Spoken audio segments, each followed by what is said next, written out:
Students, आज की class में हम लोग पढ़ने वाले हैं संतृप्त तथा असंतृप्त हाइड्रोकार्बन। चलिए हम लोग देखते हैं ये जो संतृप्त तथा असंतृप्त हाइड्रोकार्बन है, इससे हमारे एग्जाम में क्वेश्चन किस तरीके से पूछे जाते हैं। आप लोग क्वेश्चन को पढ़ लीजिए स्टूडेंट। देखिए क्वेश्चन आपके बोर्ड एग्जाम में किस तरीके से पूछे जाते हैं।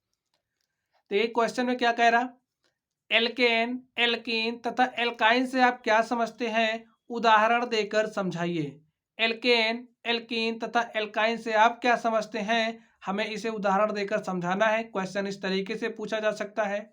या फिर संतृप्त तथा असंतृप्त हाइड्रोकार्बन में क्या अंतर है, उदाहरण द्वारा स्पष्ट कीजिए। हमें बताना है कि संतृप्त तथा असंतृप्त जो हाइड्रोकार्बन है, इन दोनों में डिफरेंस क्या है। आगे देखिए, संतृप्त तथा असंतृप्त हाइड्रोकार्बनों से आप क्या समझते हैं, इस तरीके से क्वेश्चन पूछा जा सकता है। हाइड्रोकार्बनों के वर्गीकरण पर संक्षिप्त टिप्पणी लिखिए। क्वेश्चन इस तरीके से भी पूछा जा सकता है। तथा संतृप्त तथा असंतृप्त कार्बनिक यौगिकों पर टिप्पणी लिखिए। देखिए स्टूडेंट, क्वेश्चन कितना इंपॉर्टेंट है, आपके बोर्ड एग्जाम में बार बार पूछा गया है। तो चलिए हम लोग देखते हैं संतृप्त तथा असंतृप्त हाइड्रोकार्बन क्या होता है। तो स्टूडेंट, आप लोग चीजों को समझिए, संतृप्त तथा असंतृप्त हाइड्रोकार्बन होता क्या है। संतृप्त हाइड्रोकार्बन क्या है समझिए, वे हाइड्रोकार्बन जिनके अणुओं में उपस्थित कार्बन परमाणुओं में से प्रत्येक की चारों संयोजकताएं एकल बंधों द्वारा संतुष्ट होती हैं, संतृप्त हाइड्रोकार्बन कहलाता है। जैसा कि आप लोग जानते हैं, जो कार्बन है, कार्बन की 4 संयोजकताएं होती हैं। और ये जो कार्बन की चारों संयोजकताएं हैं, ये अगर एकल बंध से संतुष्ट होती हैं, किससे संतुष्ट होती हैं, एकल बंध से संतुष्ट होती हैं, तो इस तरीके का जो हमारा हाइड्रोकार्बन होता है, यहाँ पर आप लोग हाइड्रोकार्बन देख रहे हैं, कार्बन और हाइड्रोजन से मिलकर के बनने वाले जो यौगिक होते हैं, उन्हें ही हाइड्रोकार्बन कहते हैं। ठीक है, कार्बन और हाइड्रोजन से मिलकर के बनने वाले यौगिकों को हाइड्रोकार्बन कहा जाता है। अब कार्बन की चारों संयोजकताएं अगर एकल बंध से संतुष्ट होती हैं, तो इस तरीके से जो हमारा हाइड्रोकार्बन बनता है, वो संतृप्त हाइड्रोकार्बन कहलाता है। इस बात को आप लोग समझ गए होंगे स्टूडेंट। यहाँ पर देखिए एग्जाम्पल के रूप में मेथेन, यहाँ पर कार्बन है, और ये जो कार्बन है, इस कार्बन की चारों संयोजकताएं एकल बंध द्वारा संतुष्ट हो रही है। यहाँ पर आप लोग देखिए कार्बन और हाइड्रोजन के बीच में कैसा बंध बन रहा है, एकल बंध बन रहा है। इसी तरीके से यहाँ पर ये जो संयोजकता है, एकल बंध द्वारा संतुष्ट हो रही है। इस एथेन में आप लोग देखिए, कार्बन और कार्बन के बीच में कौन सी बॉन्डिंग है, सिंगल बॉन्ड है। यहाँ पर कार्बन हाइड्रोजन के बाद कार्बन और हाइड्रोजन के बीच में एकल बंध है। तो इस तरीके से हमारा क्या है, ये हमारे संतृप्त हाइड्रोकार्बन है। अगर हम लोग संतृप्त हाइड्रोकार्बनों के सूत्र की बात करें, तो सामान्य सूत्र देख लीजिए स्टूडेंट। जो एल्केन है, एल्केन का सामान्य सूत्र CnH2n+2 होता है। क्या होता है, CnH2n+2।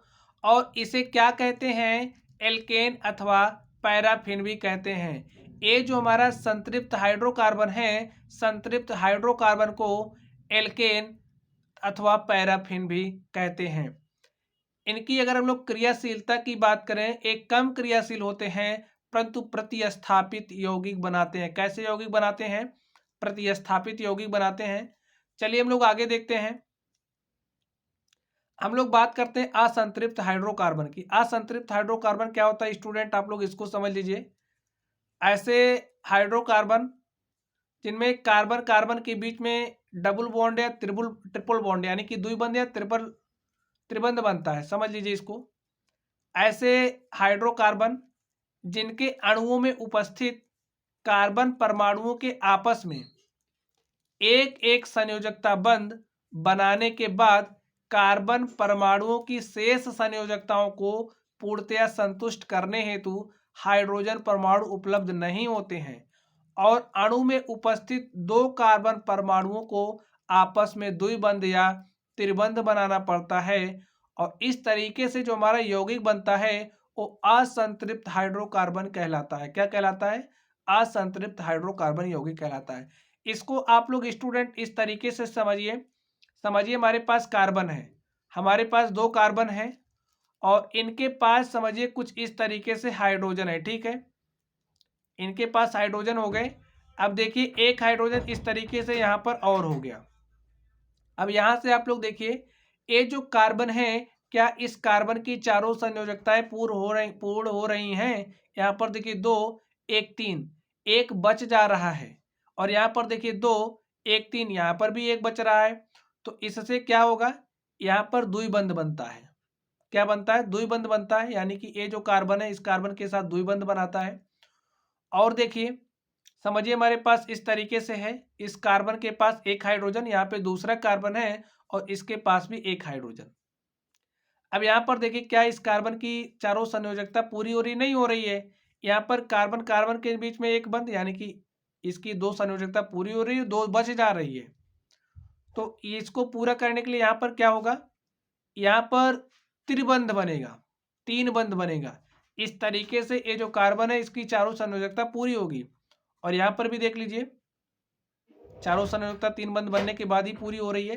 तो इस तरीके का जो हमारा हाइड्रोकार्बन होता है जिसमें कार्बन कार्बन के बीच में द्विबंध या फिर त्रिबंध होता है, ऐसे हाइड्रोकार्बन को असंतृप्त हाइड्रोकार्बन कहा जाता है। क्या कहा जाता है? असंतृप्त हाइड्रोकार्बन। एग्जाम्पल के रूप में आप एथिलीन को ले लीजिए या फिर एसिटिलीन को ले लीजिए। ठीक स्टूडेंट, आगे देखिए असंतृप्त जो हाइड्रोकार्बन है, जैसा कि आप लोगों ने यहाँ पर देखा, असंतृप्त हाइड्रोकार्बन में हमारे पास 2 प्रकार बन रहे हैं, एक तो जिसमें द्विबंध हो, एक दूसरा है जिसमें त्रिबंध हो। तो इनके बंधों के आधार पर इन्हें पुनः विभाजित किया गया है। और देख लीजिए किस भाग, कितने भाग हैं, एक हमारा एल्कीन है और दूसरा हमारा कौन सा है, एल्काइन है। समझिए आप लोग, क्वेश्चन आपके एग्जाम के पॉइंट ऑफ व्यू से इंपॉर्टेंट है, तो पढ़ लीजिए। असंतृप्त हाइड्रोकार्बन को पुनः 2 भागों में विभाजित किया गया है, एक हमारा एल्कीन है और दूसरा हमारा कौन सा है, एल्काइन है। एल्कीन में समझिए क्या होता है, कार्बन कार्बन के बीच में द्विबंध बनता है, इसमें 2 कार्बन परमाणुओं के बीच में एक द्विबंध बनता है। ये एथिलीन श्रेणी के हाइड्रोकार्बन कहलाते हैं। किस श्रेणी के? एथिलीन श्रेणी के। इनके सामान्य सूत्र की बात करें तो इनका सामान्य सूत्र CnH2n होता है। अगला देख लीजिए एल्काइन है। एल्काइन में देखिए इनमें 2 कार्बन परमाणुओं के बीच में, समझिए हमारे पास इस तरीके से 2 कार्बन परमाणु हैं और इन दोनों कार्बन परमाणुओं के बीच में त्रिबंध बनता है। इसमें क्या होता है, इसमें दोनों कार्बन परमाणुओं के बीच में द्विबंध बनता है। और अगर हम लोग संतृप्त की बात करें तो संतृप्त में हमारा क्या होता था, कार्बन कार्बन के बीच में सिंगल बंध एक बंध बनता था, ठीक है, एकल बंध। तो इनमें 2 कार्बन परमाणुओं के बीच एक त्रिबंध बनता है, एसिटिलीन श्रेणी के हाइड्रोकार्बन कहलाते हैं। किस श्रेणी के? एसिटिलीन श्रेणी के। इनका जो सामान्य सूत्र होता है वो CnH2n-2 होता है। असंतृप्त यौगिक संतृप्त यौगिक की अपेक्षा, अभी हमने संतृप्त पढ़ा, संतृप्त कम क्रियाशील था, लेकिन ये जो हमारे असंतृप्त कार्बनिक यौगिक हैं ये ज्यादा क्रियाशील होते हैं तथा योगशील यौगिक बनाते हैं। कैसा यौगिक बनाते हैं? योगशील यौगिक बनाते हैं। तो स्टूडेंट इस तरीके से आज की क्लास में हमने सीखा कि संतृप्त तथा असंतृप्त हाइड्रोकार्बन क्या होता है, इनके जो भी प्रकार थे हमने इनके प्रकारों को सीखा। एल्केन एल्कीन एल्काइन का जो फॉर्मूला है, जो इनका सूत्र है, ये आपको याद होने चाहिए, आपसे एग्जाम में पूछे जाते हैं। तो चलिए स्टूडेंट आप लोग पढ़ते रहिए। Thank you.